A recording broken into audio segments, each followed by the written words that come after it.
we're particularly interested to hear views on how we narrow the gap and the widening gap in the health inequalities around childhood obesity, and to sort of take a what works approach. So really interested in both of your perspectives on that. So perhaps just in opening, you could tell us what you really want to see in Chapter 2 of the Childhood Obesity Strategy and why it will work. From my point of view, you know, I've been sort of tracking and working in this area since School Dinners campaign 14 years ago. I think, you know, now is the time to sort of start not looking at single approaches, but really look at a multi-pronged environmental approach where there's really strong pillars, where every single minister and every single department in government has a role to play, and that it's clear, aspirational, measured. And I think, you know, the crisis since the millennia has only got a lot worse, and I think to say it's a catastrophe or an emergency is fair and true. I think if you speak to anyone in the NHS, doctors, paediatricians, dentists, this is a massive problem. If you spoke to Mark Carney at the Bank of England, you know, is British kids and adults being unhealthy and less productive good for the economy or bad? It's bad. So for me, I'm looking forward to a Chapter 2 that is environmental and broad. Thank you. How about yourself, Hugh? Jamie's absolutely right. This is a problem that is now running very wide and very deep. I haven't been looking at it for nearly as long as Jamie. My background essentially is the last 18 months, where I've been making 3 one-hour documentaries for the BBC. And we've been looking at many aspects of this very, very complex problem. In particular, we've launched an initiative in Newcastle to try and get a city to come together and support each other to take action across a whole raft of areas. And this has been, I would say, a modest success. We haven't hit our targets. I think the model works, but one thing that I've found is that it's incredibly hard. And it is that issue of health inequality that's at the centre of the difficulty, and we really have to pull a lot of levers. James is absolutely right. I think some single headline-grabbing piece of legislation or 1 or 2 moves by a couple of big companies isn't going to do this. Talk is always going to come out in this discussion about personal responsibility. How much is it down to individuals to change their behaviour, to change their diet, if they want to change their lives? Well, I don't think human nature has changed in the last 30 years, but the obesity rates in this country have trebled. And another thing that's undoubtedly changed is the food environment. We've seen an arms race between the big food brands competing with each other in a game they're extremely good at, backed by a huge amount of money, and they're racing for our appetites, and we are ultimately the losers. So we have a big problem now, but I have seen that there are a lot of different levers to pull. There are a lot of areas where action can be taken for the better. So I'm right with Jamie, and we need to see all these levers being pulled. Chapter 2 shouldn't be the prelude to Chapter 3, 4, 5, and Chapter 2 should be the Let's Fix It Now chapter. Today's the 1st of May. This is May Day for the obesity crisis. And you can read the word May anywhere you like. Great stuff. Here we are. Luciana. Thank you. Mr. Oliver, it was in a dispatches programme that we saw on Channel 4 just over a year ago that compared and contrasted what was intended to be in the government's obesity strategy and what actually ended up in the final plan that was published. And there was a number of measures that didn't make it into that final drop. And you spoke about it on that programme. Measures including a measurable pledge to cut childhood obesity, plans to force food outlets to put calorie counts on menus, and that was scrapped. We saw plans to remove unhealthy food from checkouts dropped. And one of the areas that you're particularly focused on, plans to curb advertising of junk food, ditched from that final plan. At the time, you said that the government's plan screams out that we don't care. And I wondered if you've changed your mind since then, and if you think that had that original draft been implemented, if we'd be in a very different place today. Yeah, I mean, if I may go back, I was lucky enough to be welcomed into the creation of that Chapter 1 with Mr. Cameron. And a year and a half before then had voiced the logic and the reasonable highness of a sugary drinks tax, being the single largest source of sugar that our kids and teenagers are consuming. I knew there was a lot of work to be done. I felt along that whole journey that the room and the people in the room and the way that Mr Cameron ran the room was really good, if I'm honest, and I was impressed. Obviously, with everything that happened with the election, Brexit, the world changed a little. Look, I think what I saw come out the other end was a massive disappointment, but it was a massive disappointment on I think we let British kids down, and I think we let British parents down. But you know what? I am optimistic about the new advisors. Thank God we got new ones. They seem bright and enthusiastic, and I think they care. And I think that our responsibility is to try and support them, get enough good stuff over the line with Mrs May. But yes, I think, look, more than anything, and I failed English at school.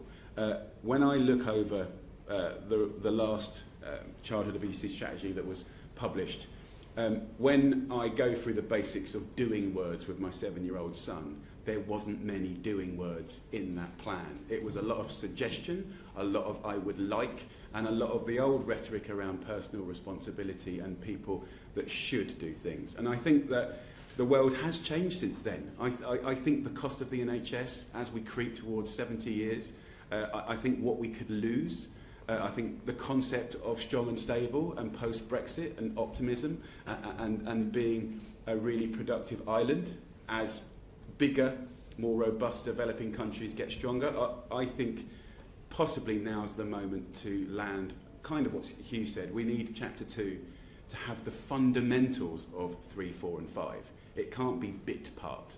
I think everyone, I think the childhood obesity strategy involves everyone, the home, businesses and civic life and government, and I think that if it's clear and bold and aspirational and has the capacity for longitudinal vision, we could get this, we could land this. And if I may just say, I don't know, or I hope you were aware that I worked for 1.5 years to get all the opposition parties to agree to the fundamentals of what maybe a childhood obesity strategy, Chapter 2, would look like.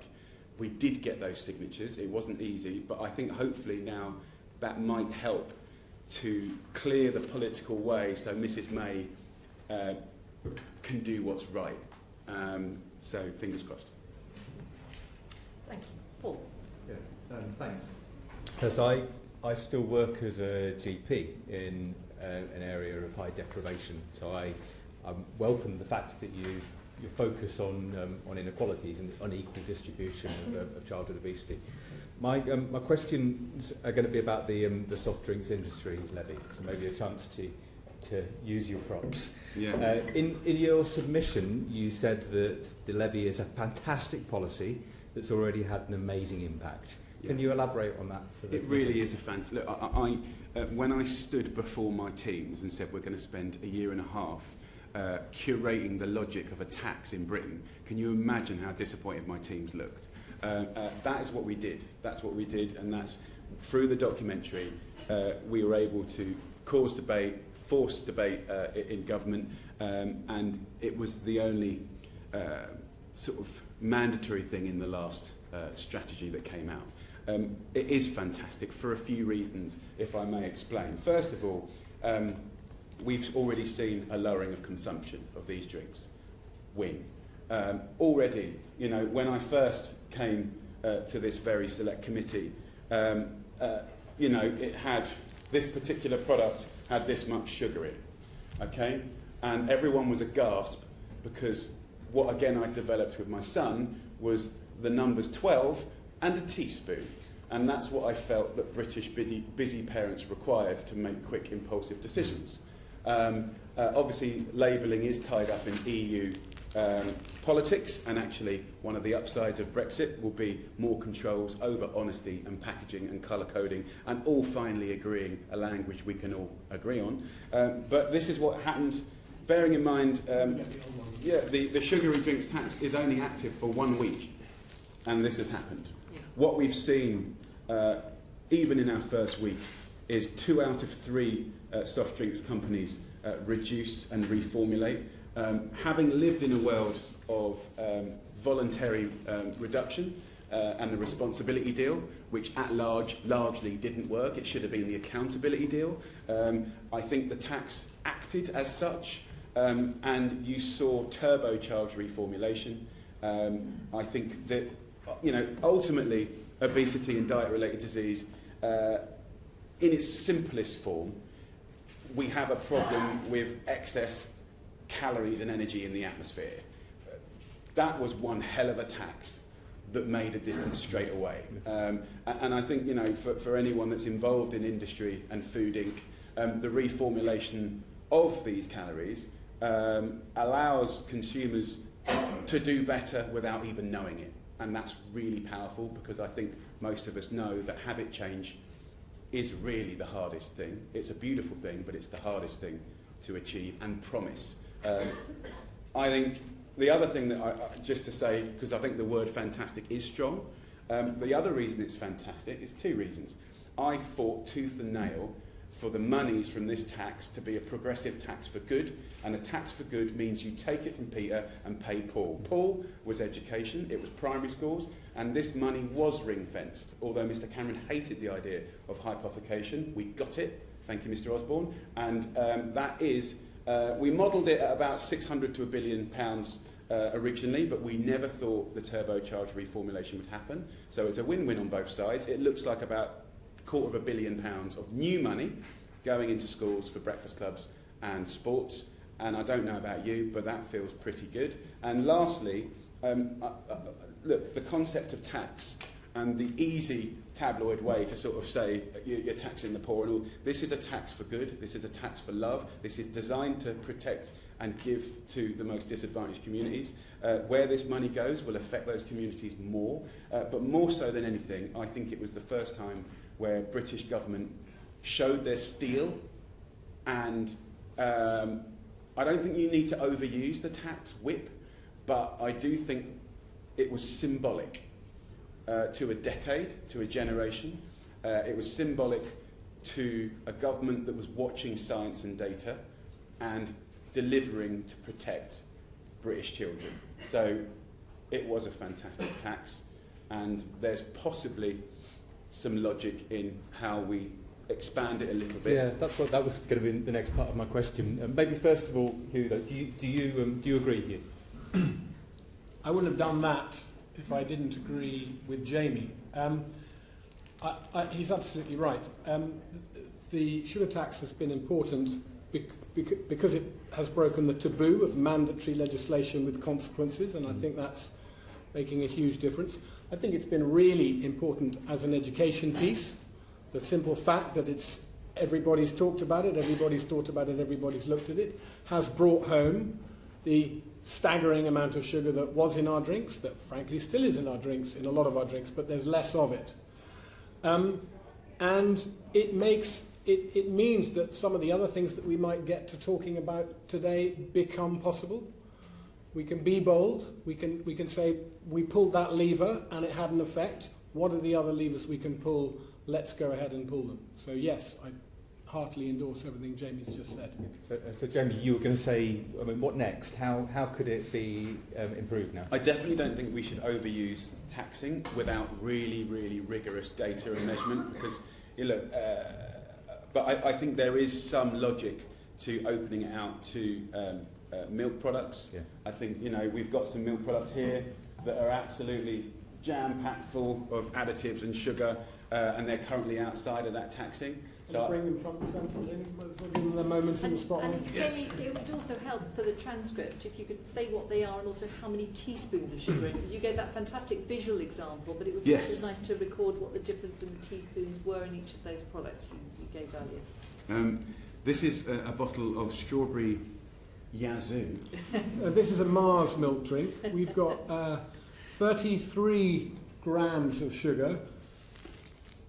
And Buddy's hacked this one against EU legislation. That's got 9 teaspoons in of total sugars. And I think this is 10. Yes.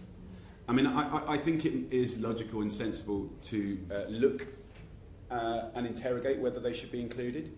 And I think also based on the next year, it would be interesting to look at where cleverly the ratchet for taxing was placed and how close the industry fall underneath it, and does that need a little tweaking. But I think there is logic in that, and it makes sense to me. Yeah. So in summary, you can see that not only is it changing the behaviour of the producers because they're putting less sugar in, Correct. but it's also the information sharing is changing the consumer behaviour. And not just in drinks. I think that because the government stood up and were clear and bold, and if I may roughly quote Mr. Osborne, how could I look at my children and say, I didn't do anything? If I remember rightly in his budget speech, I mean, that was the energy that he was putting across. I think that's a good energy, and I think, and that's why I got up this morning to do today's work when I said goodbye to my kids. And I think this concept of a multi-pronged strategy should have a maternal heart. And my final question then, you mentioned how the income from the levy is being distributed. Are you confident that that income is being distributed in the right way in order to actually reduce inequalities? It's a brilliant question. I think it's really worth... one wants the government to get best bang for its buck. So currently the broad strokes is breakfast clubs and sports. It's kind of an open remit. We still haven't really got clear nutritional standards on what is in the breakfast club. That needs a look. And also what does it entail. I think if the money's going down, is it being subsidised by other parts of government? I don't know.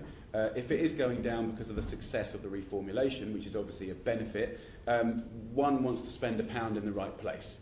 So one doesn't want to water down the cash through success and then do a watered down upside in schools. So I think the best way to spend that money is ask head teachers at primary schools, and they will tell you where to spend it. Anything else to add on soft drinks legislation? I'm not sure to what extent that the funds from the levy are ring-fenced around school expenditure, but from what I've seen in Newcastle, there's an enormous amount of scope for supporting communities in other ways, through cooking lessons, through food classes for kids in the community. There are so many willing people who could do amazing work with a little bit more funding, who have grassroots seeded projects which are brilliant, which were a joy to work alongside, but they could all do with a boost, they could all do with some help. Just out of interest in your work in Newcastle, we asked the previous panel about breastfeeding support, because we all know the value of breastfeeding in terms of reducing childhood obesity. We also know that there is a massive socio-economic gradient in the uptake and the maintenance of breastfeeding. Was that an issue that came up in your work in Newcastle? I can't say we've covered that story or that I've really come across it, but it's important work. It has to happen, yeah. It's the eye of the storm, and no one wants to talk about it. And it has to be dealt with so sensitively, otherwise everyone beats each other up and no one wins. We're the worst breastfeeding country in the planet, and it's the beginning of the story. In actual fact, it's not. The moment of conception is the beginning of the story. It's an area that I'm deeply, deeply passionate about, but constantly told to go nowhere near. And the danger is that something as important as the childhood obesity strategy is ruined because of baggage and divisive subjects like that. It definitely needs to be dealt with. It kind of needs to be put in a box and funded and dealt with by local people, and ultimately surrounded by love and support and no judgment. But I would say it's a public health priority number one. Well, you'll find a lot of support for that approach from this committee, I hope. Thank you. Lisa. Thank you. You've spoken already about the levy potentially being expanded to other types of drinks. What about food groups? Are there any obesogenic food groups that you think the levy could be expanded to include that would make a difference to the health of children? I think that's a tricky area. I think Jamie's right that we have to be very careful. We have to use taxation in a very clear-cut way. I would say never, but what I would say about the foods that we know are difficult, especially for kids, is labelling. There's a lot of room for improvement in labelling and nutritional information. We have issues over portion size, which is a big part of my programmes that goes out tomorrow night. And there are big issues over traffic light labelling, particularly on sugar-added breakfast cereals, where we've seen two of the biggest cereal manufacturers in the world, Kellogg's and Nestle, bucking the healthy decision by almost all of the supermarkets for their own brand cereals, which tend to sort of track the products of the big brands as well. You know, they'll have a chocolate rice, they'll have some kind of multi-grain hoop, they'll have their version of all of these. And the supermarket-owned brands, to their credit, have put clear traffic light labelling on. Until we began making our documentary, neither Nestle nor Kellogg's was doing that with their sugar-added cereals. We've drawn some attention to this. Nestle have stepped up. Kellogg's notably haven't. But this is just one example of a point that Jamie's already made, which is that when it comes to clarity of labelling, nutritional information and portion size, if we don't get everybody playing the same game on the same level playing field, then that people are going to duck and dive, they're going to invent their own version of what a portion should be, they're going to present something in a skewed way that suits their purposes, and all that's going to mean is that parents trying to make healthy choices for their families don't get the information they need in a clear, visible way. We're getting there with traffic light labelling. Families are getting the hang of them. That red light, that amber light and that green light are, after a certain amount of scepticism, even derision, they've been there long enough that they're starting to matter. So I think we need to complete that job. I think we need to offer that up as a solid framework across the board. And here we get to something which is going to come up anyway. There need to be consequences for businesses who do not comply with that. You either make it absolutely mandatory or you make consequences or incentives for those who do and consequences for those who don't. Did you have any comments on this? Yeah, look, I just think that when I'm looking at a campaign or a documentary, it's ultimately about how do we protect British kids everywhere, especially the most disadvantaged communities, and how do we help busy parents that are juggling 1,001 things. I think that the tax whip should be used very sparingly, and certainly unless it has utter scientific clarity, like we had on sugary sweetened drinks, nuance doesn't help us. And actually, sometimes if you model taxing other foods, if you start dropping sugar but gaining fat, then you can make the story twice as bad. So I'm yet to be convinced of other ways of doing it efficiently. But also, I think we are in a position where we can sit back and watch this. I mean, I think this morning in Scotland we saw one other area that had science and data behind it, which was minimum pricing on alcohol, which, you know, when you look at the evidence, you can't argue, and they're leading the way there. Yes, we're very, very proud of that. One of the other issues, just before I finish, that I wanted to ask was supermarkets can play their role, and local supermarkets in my area some have started an initiative where children can have free fruit when they come into the store, and this has helped greatly, not just myself, because it used to always be kind of have a sweet, kind of have, you know, crisps going around the store, but would you think that might be something that could nudge children in the right direction in terms of choices, even going around the supermarket? Certainly from my experience, free fruits in store is something I've pushed in various supermarkets in different countries with massive success. It also contributes to farming and waste and wonky veg, and the fact that, you know, fruits and veggies come in different shapes and sizes. It is the most old-fashioned form of try before you buy, and ultimately, you know, I think we're living in a time where our kids are so brand aware and so marketed to that the poor old veg and fruit industry don't really have much of a chance. So physical, local initiatives, incentivisation, making it easy, bit of fun, it is all power to helping our kids. They're not, British children and children on the planet are not put on earth to eat burgers and nuggets. It's not genetic. So it's just normalisation and fun.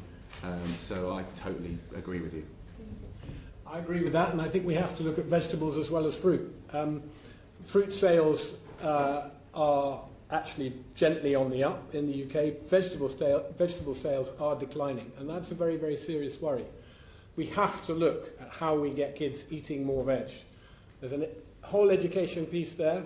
Now, thanks to amazing work by Jamie, there is some provision for really good education about food as well as standards for school dinners. The two have been packaged together very effectively. We don't have a lot of sight on, though, on how well that's actually being delivered, particularly the education piece. And I think Ofsted needs to be assessing both the quality of school meals and the quality of food education. I think that's one way we can kickstart that. But I know we're going to come on to the subject of advertising. It would be insane today if we didn't. But I'd like to put in a bit early on, when less than 1.2% of all the food advertising in the UK is focused on fruit and vegetables, you know something is wrong. You know we have to pull some levers there to change that. And that isn't just going to be about curbing the negative effects of the avalanche of junk food advertising that we're all forced to watch. It's got to be about finding ways to promote the marketing and advertising of healthy foods, vegetables in particular. I mean, of that, if you break down that 1.2% of fruit and veg, it's the 1% is the fruit or more, you know, and vegetables are almost nowhere to be seen in terms of how they're promoted. And yet these are the life-giving foods. These are, as Jamie says, these are the foods we were born and have evolved to be at the centre of our diet. And if we're going to try and get back to a place where the nation's diet is essentially the bedrock of good health, rather than something that has started to make more people sick, then fruit and vegetables are absolutely front and central. That brings us neatly on to Johnny's group of Yeah, questions. so Jamie first, do you think, we're looking at chapter 2 and you're looking for a sort of a fundamental dial shifter in there from the government. Would you say that's advertising? I think a fundamental change in putting advertising along with other pillars of clarity and legislation and control and rigour and care and aspiration and measurement, yes, absolutely. I think, look, without question, it is, in my opinion, immoral to not have any kind of view on the relentless advertising of high salt, fat, sugar products to kids. If I may give some clarity, I mean, look, let's talk about traditional broadcast to start off with. We already have standards that protect children until 6 o'clock at night, right? But look, that's not where the kids are. The kids en masse on terrestrial broadcast are watching the X Factor. 1.2 million kids last week, right? And if they watch a whole season of that, that is a junk food movie that they're going to consume and see in the time of watching that traditional broadcast. Should there be standards? Yes. Could those standards have a nutritional profile? Yes. Is it stopping Coke advertised? No. They can just push their zero and diet.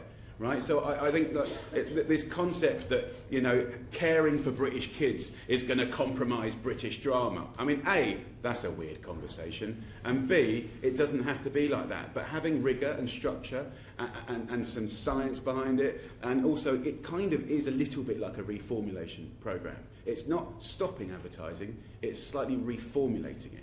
But at the same time, as important as that is, symbolically, morally, and literally, I think that kids aren't consuming most of their content from that. It is screens, it is phones, it's free apps, it's games. And again, we've got the Cambridge Analytica scandal at the moment, the concept of hunting, or that's probably the wrong word, marketing directly to kids it is wrong to me. It's really important that the British government isn't analogue in being all over this like a rash. It's a massively important area. And look, I've spoke to Jimmy Whale from Wikipedia. I messaged the two guys that invented Instagram yesterday, right? I know these people. Like, if you can dream it, we can do it. It's all doable. What we need from the government is utter clarity. So how, what gets in, but what doesn't get in. So I think, we mustn't let the possibilities of data stop us doing the right thing. And by the way, whatever looks good this year will change for next year anyway. So it needs to be set up with the intention that it will forever be evolving and changing. But I think, is it okay to blatantly market junk food to our children? Right now, with statistics, not having it. And I think it's wrong. And then that bounces onto the concept of bog-offs or buy one, get one free. Yeah. I mean, I think, look, it all has to be about making real food cheaper and more available to British parents, especially the ones that are skin. We have to be, that is the holy grail. Bog-offs don't work. We know they don't work. It makes you buy more, eat more, waste more, and it costs more. Like, if you look at people like Aldi and Lidl, they set their stall out making individual products cheaper. I get it. But so I think that one needs to look at some of these strategies. So have you seen a country, I can think of Germany, for example, and the legislation around buy one, get one free there. Have you seen any ideas that really sort of pricked your interest that you thought actually this policy brought over to the UK would make a fundamental difference? I think whether you're looking at the concept of deals and honesty on labelling, I think Chile is doing some of the most interesting things at the moment. Okay, so you have to earn your way out of a clear packet instead of have to put it on the front. Like, you have to say all the statistics of what are in there. Have a look at their packaging. It's quite a good bit of work, but obviously we can't do that until post-Brexit. But I mean, I think, again, like where we started, I think any of these ideas in its sort of singularity is not going to deliver the goods. I think and one doesn't want to be sort of dramatic, if you look at mortality and death and productivity, then I would say that this is a national security issue, without question. If, there's no British military or policing where the statistics get anywhere near the numbers of diet-related disease. But it's not... And it costs more than the police. I mean, it costs more to treat type 2 diabetes and obesity-related diseases than it does to run the police service, the fire service and the judiciary in this country. So let's not be in any doubt about the scale and the significance. And in the end, this is about solving a problem that frees up huge amounts of money, time, to deal with problems that are less avoidable than this, because, as we're seeing, there are lots of ways to avoid what's happening. I think also, I do think that there is the concept of personal responsibility and choice. It is a really important one. So this is what I wanted to ask you, basically. I mean, what are you going to say to people who will say to you, look, this is a nanny state, right? If I want to eat fat food, I'll eat fat food. That's why I'm British. I believe in the British people that when you give them good, clear information, they largely make brilliant choices. What happens is we keep talking about the concept of choice when we largely haven't got choice. So if you go to a vending machine and there ain't choice, you ain't got a choice. If you go to a petrol station and you're going to get your lunch for the third time that week and you ain't got a choice, you ain't got a choice. If you go to a supermarket in a poor area and everything that's on bog-off is unhealthy and bad for you, and there's hardly, there's no deals on the healthier things, you haven't got a choice. So I think it's important that we look at the morality of what is choice, and being very basic about it, even 50-50 would be fair. So even if there was legislation that says for every deal you do on junk food, there's one on fresh food, that would be fair, and we haven't even got that clarity yet. Okay. What do you think, Hugh? Well, as I said, it's completely out of whack. 1.2% of the advertising spend on the foods that we know are good for us, primary healthy foods, fruit and vegetables. The numbers are in, and Cancer Research UK has done a study that demonstrates that children who have a good recall of television junk food advertising consume more calories, to the tune of, one ad remembered per day, 18,000 more calories per year. They've also shown that more deprived communities are more affected by junk food adverts. Now, that's no great surprise because they're more targeted by junk food adverts. Chillingham Road in Newcastle, within barely half a mile, there are over 20 takeaways. And where there are advertising hoardings, where there are bus stops with a space for an ad, you can bet it's going to be for junk food. there is very, very clear targeting of those who are at most risk and in the most deprived areas. So they are the ones who stand to benefit from these changes. But it doesn't, none of these things work decoupled or on their own. It's got to be taken together with education. I mean, to make great choices, we need a great education about food. That has to be part of it.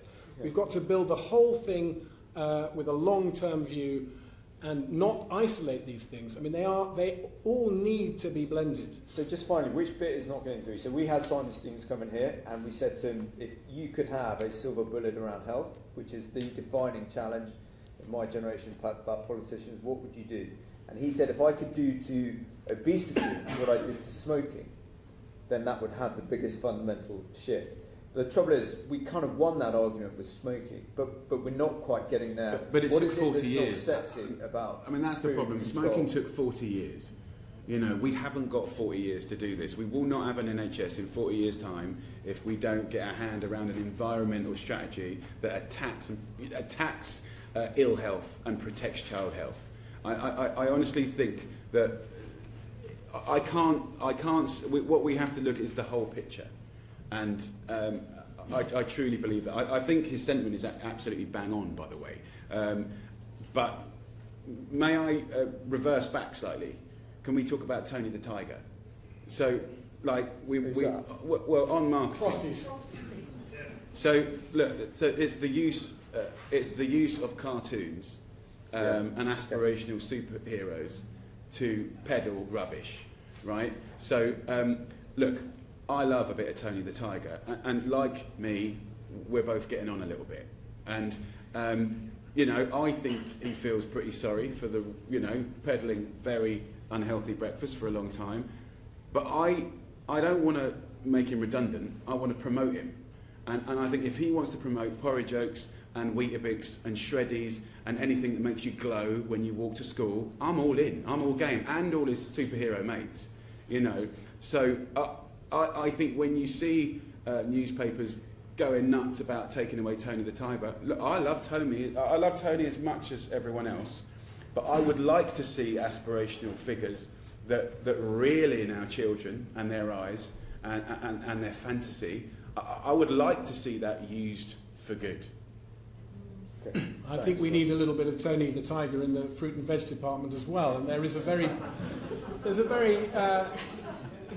a smart bunch of people getting together at the moment. Some of them are renegades from the advertising and marketing industry, and they're starting an idea. You can find it at the moment on crowdfunding. They're starting an idea about funding adverts and really cleverly targeted marketing for healthy foods, for fruit and vegetables, at kids. And Sir John Hegarty, the advertising guru, judged a competition that has set a ball rolling, which I think is very, very exciting. A lovely piece of creative work has come out of it, which was spread very successfully on social media a few weeks ago. It's not going to solve all the problems with one image, with one advert, but it's a nice piece of work with a kid holding up a couple of carrots next to his head, and it throws a Batman-like shadow against the wall, and unexpectedly, it not only did it successfully go viral, but it had loads of people finding a pair of carrots and making the same, and it spread, and schools were doing it. The co-op took it up and put some imagery on their tills. It's just the beginning, but there used to be a very successful milk marketing board. The government used to support the milk marketing board. We need business people and creative people and government to look at ways to support something that has an equal and opposite effect. And it needs to be equal and opposite. I mean, that 1.2% cannot stay right down there in terms of the spend. The creativity and the spend needs to be massively more significant in terms of positively promoting the healthy. Yeah, I think it's true. I think there's that side of it, but we need to somehow cross the divide to making it sort of socially, you know, cool in a way, but more accept. You know, if you're drink driving, you're saying it needs to be socially acceptable to eat carrots. No, I'm saying that it needs to be more socially unacceptable to be unhealthy.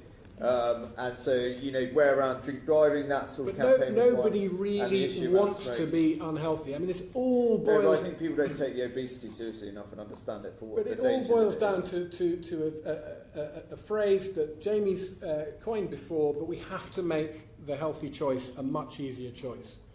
And that there are many, many ways to make that happen. And we're covering some good ground today. But let's not pluck one. Let's do them all, please. Cheers. Thank you. Luciana has a follow-up and Diane. I totally agree that it shouldn't be piecemeal. We need that whole approach to what we're addressing and discussing here today. But two kind of other key elements which form part of what we've touched on already today that I know you both have expertise on, and I think would be helpful for this committee to hear about. Mr. Fearnley, Whittingstall, is your experience of the environment in supermarkets. I know you covered that in your programme. If you could share that with us, I think it'd be helpful to hear what you think are kind of the key issues there.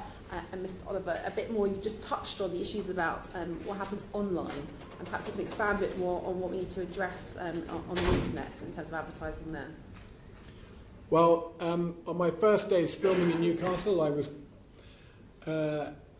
unlaunching our initiative right in the city centre, underneath the fantastic Gray's Monument, that's such a defining feature of the city, and a brilliant woman called Julie, who lives in Walker, or was brought up in Walker, one of the more deprived areas of the city, came and gave me a bit of that. She said, "You're going to miss a lot here if you stand in the middle of the city talking to people who are passing by. Come and see where I grew up." And she took me to Church Walk, to a precinct that used to be a thriving shopping centre with several different food shops, a decent supermarket, grocers, butchers, all the traditional stuff.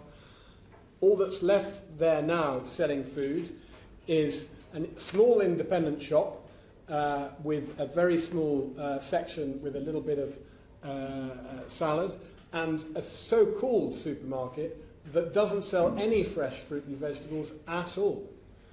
And we are in a situation where we can talk about food deserts, fresh food deserts, where access to these foods is, they're simply not there.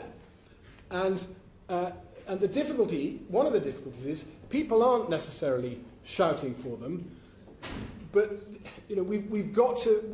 we have to find ways to make these foods more available and help people find them and help people know what to do with them.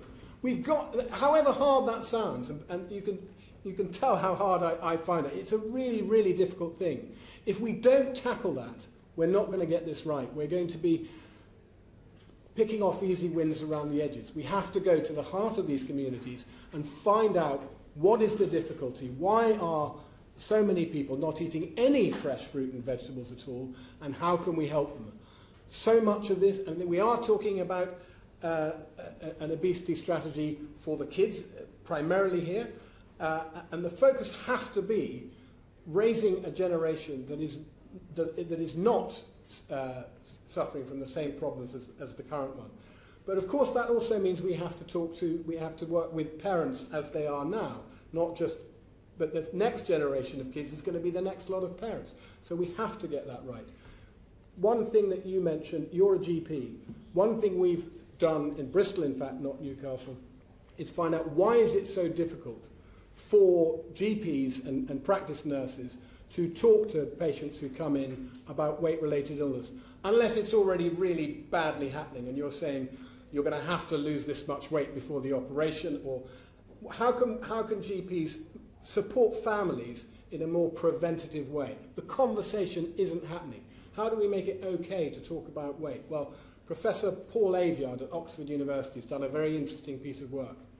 If you weigh every patient who comes into a GP surgery routinely and just keep a record of their weight and their BMI as a matter of their progressive medical record, then as soon as you start doing that, the conversation about weight within the surgery becomes much, much easier.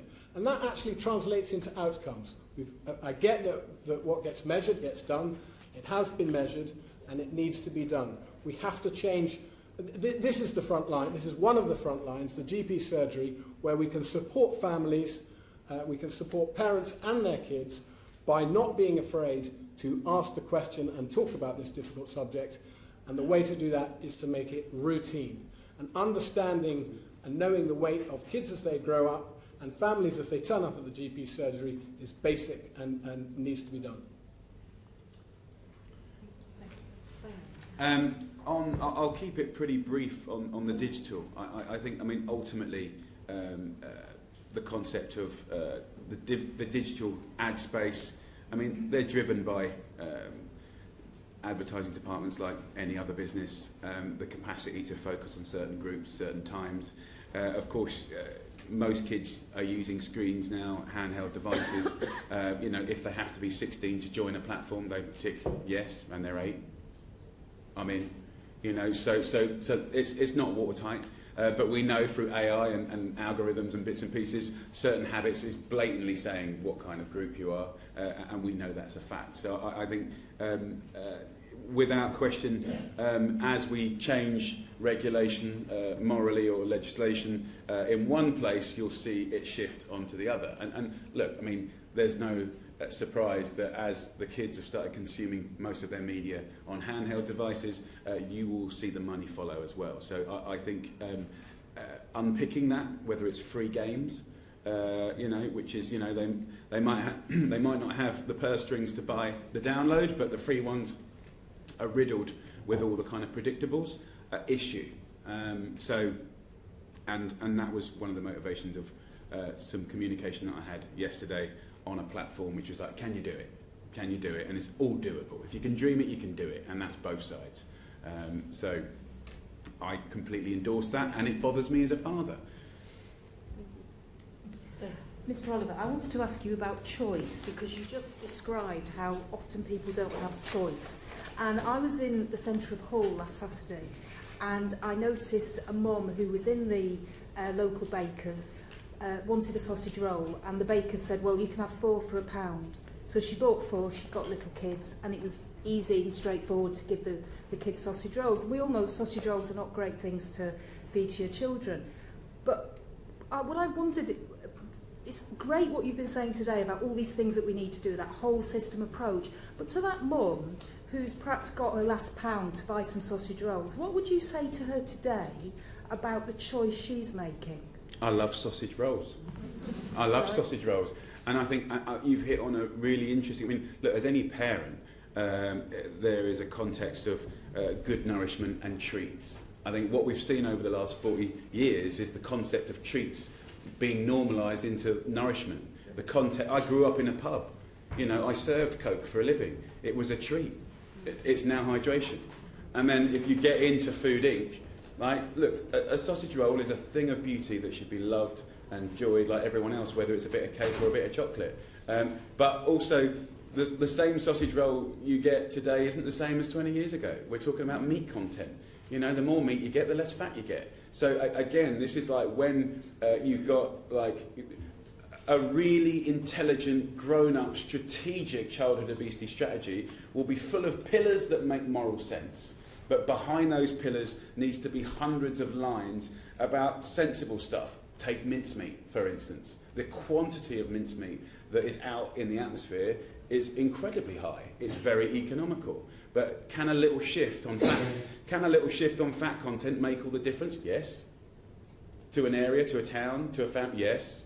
You know, we know that it's small amounts of calories that are going to total up over a number of 5 years. So I think, and this is where the argument with certain newspapers becomes very tough to get stuff over the line, because, you know, they think it's just about a sausage roll. It's not.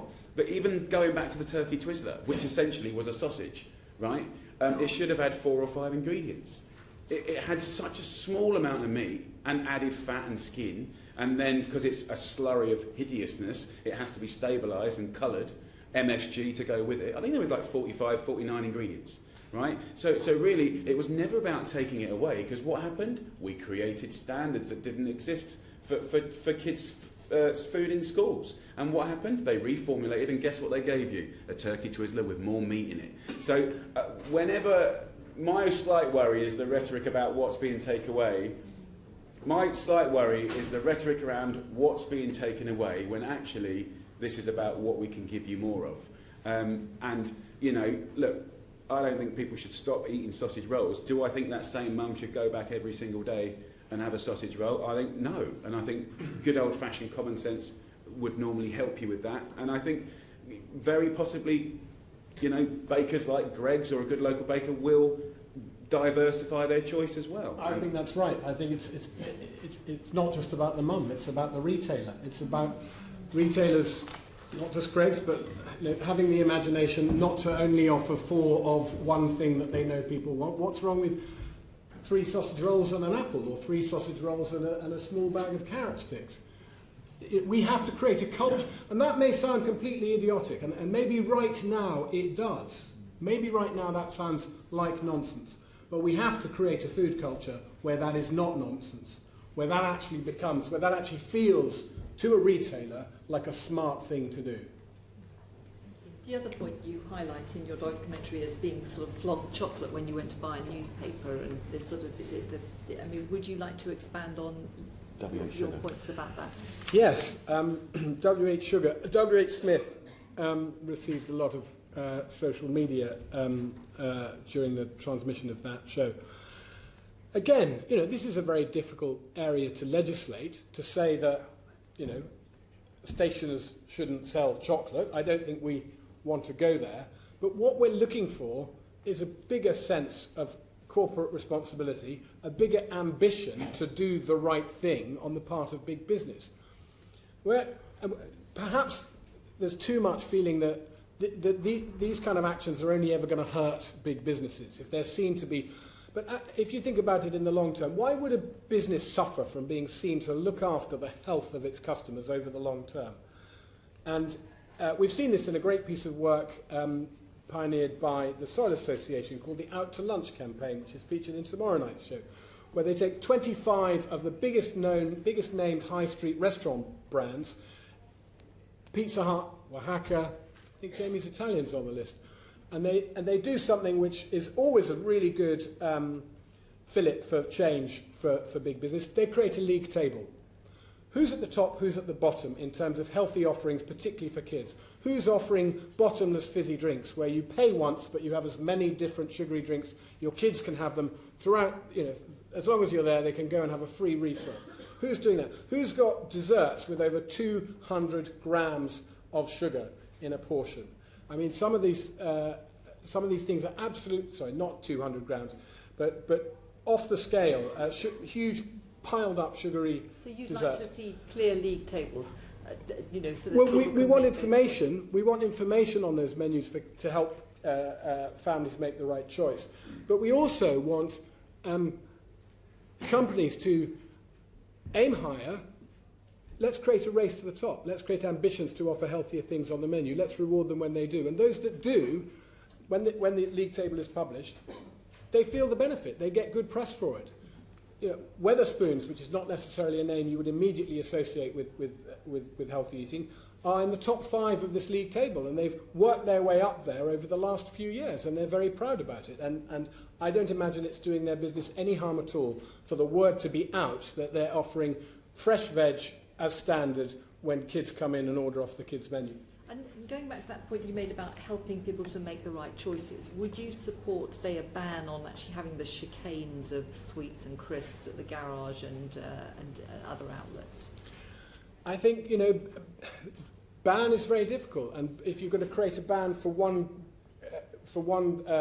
type of retailer, it's you can't do it in the sweet shop, can you? You're not going to ban the sweet shop from selling sweets at the checkout. So where do you draw the line? You know, the newsagent, you know, it's very, very hard.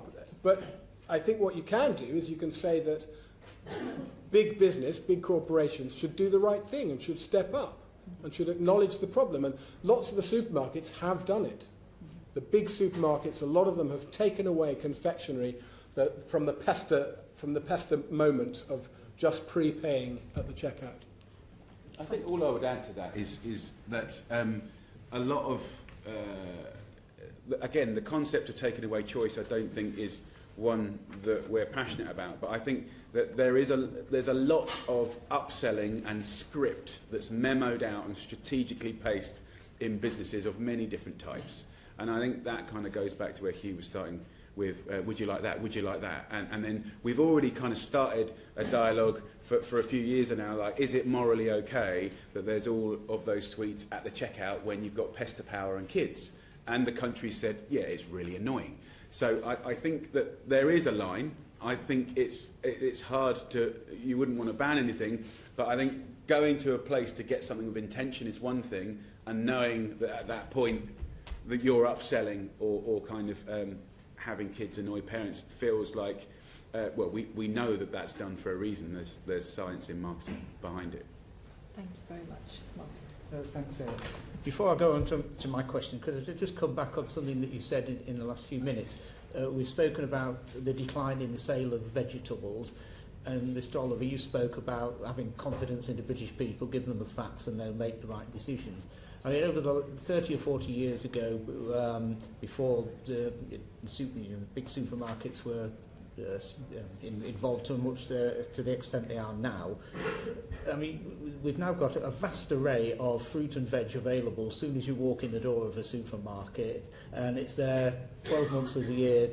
The seasons have gone out now, and yet people are still, you're saying, declining sales of vegetables. There does seem something of a contradiction, or are the British people so sort of brainwashed by the advertising and the bog-off specials that they can't see through that? I think the fruit and veg in the supermarket is lined up to look pretty tempting. But outside of the supermarket, where are you seeing the urgency and the encouragement to buy these foods? You're not seeing it at all. You're overwhelmingly getting information and being bombarded with images of fast, unhealthy food. Just from my own personal experience, when we were kind of telling the school dinner story, and when I was working in Greenwich and working in many schools, we had the free fruits for school scheme, and you would see these fruits coming to school, and they wouldn't be eaten, and you buy a £7 little cutter that sort of divides it, and they all goes. And the point I'm making is, metaphorically I guess, is making it easy and making it tempting and fun and delicious. I think that is definitely the way forward. And you know, even back then in those days, one of the most powerful things was that a lot of kids had never tried a kiwi or a pineapple, and actually you only got to buy one pineapple for a whole class, and we used to sit down once a week and do fruit of the week, and that really helped getting kids. You know, not just, and I remember getting someone saying, look, my kid used to pester me for Haribos, now they're pestering me for some fruit. So I think that we can do better. Again, it's all about detail and tone, and some of that might be civic, some of that might be marketing, some of that is just back to parents to make things fun. Moving on to the role of local government in this, in terms of advertising in particular, and some of the proposals that came out of your Food Foundation, what role do you think local authorities should have in this? Should they take a much more, I should say, draconian role in terms of limiting advertising? I think there's so much to be excited about as far as devolved local powers, mayors, and the nuance of local.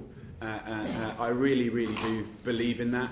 I think there's amazing things happening around the country, and long may it continue. I think the idea of a multifaceted obesity strategy for the country is one thing, but allowing the nuance and entrepreneurial spirit of that locally, I truly believe in, and I think we, if anything, need to devolve some more powers and some more funds for them to do local initiatives. Having started Ministry of Food Centres in many... is that? I didn't know about that one. Someone's escaped. Okay. Do I carry on? Or? Yes. I have had Ministry of Food Centres starting in Rotherham, Hull, Bradford, Geordie, where we do give cooking lessons and nutrition and shopping advice to communities that are really struggling. We've trained about 80,000 people over the last 10 years. So I think there's loads of things that can be done. I think with regards to advertising, I think there's definitely... I think it's within certain local cities, it's within their gift to control advertising on their real estate. And And to control the planning of new takeaways within close proximity to schools. Roll powers from that. Now, unfortunately, the bell means that we're going to have to go and vote. Now, God, we that's were what it was. almost at the end That of our was serious. session. Yes. I'm conscious whether or not you feel that there are things you'd like to say, but if not, we'll close it there and say thank you very much for. Well, the only thing I was going to say, but the noise is quite annoying, was I do think local mayors and local can do amazing things.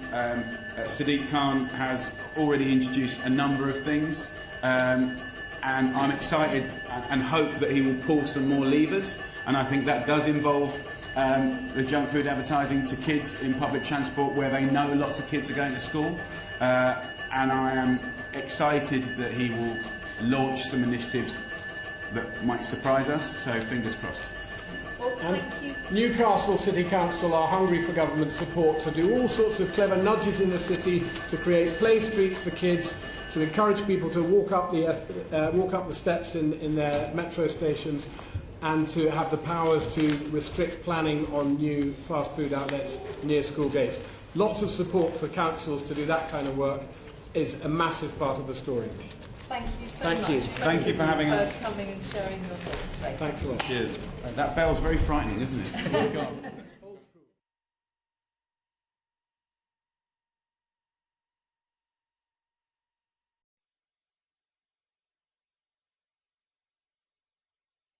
The proceeding is currently suspended.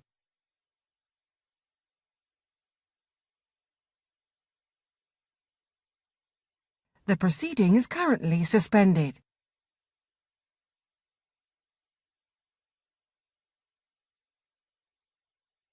The proceeding is currently suspended.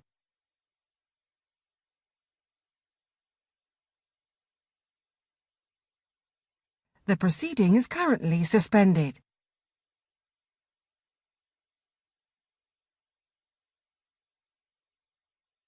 The proceeding is currently suspended.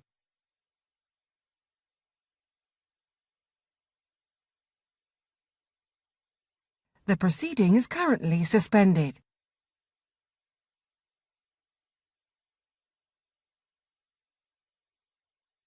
The proceeding is currently suspended.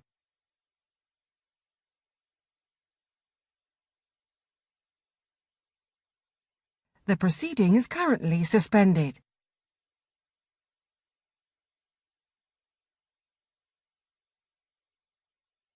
The proceeding is currently suspended.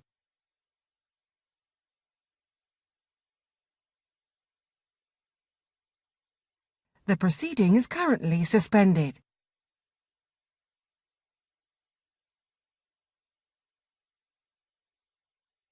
The proceeding is currently suspended.